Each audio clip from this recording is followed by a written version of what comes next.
Puluhan peserta warga Lateri ikut lomba goyang Kakak Enda.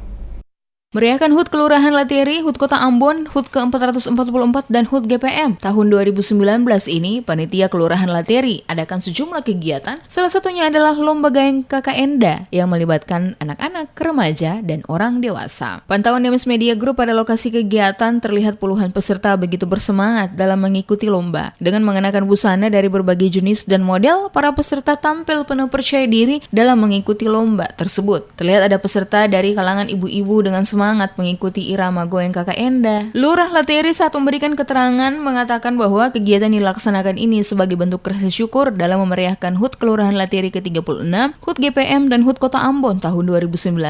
Para peserta terdiri dari beberapa orang yang membentuk kelompok, di mana setiap kelompok tampil dengan penampilan yang berbeda dalam mengenakan busana maupun saat menampilkan berbagai gaya. Saat kegiatan goyang Kakak Enda berlangsung, warga sekitar lokasi juga terlihat ramai-ramai menyaksikan para peserta dalam menampilkan gaya masing-masing mengikuti irama musik Kakak Enda.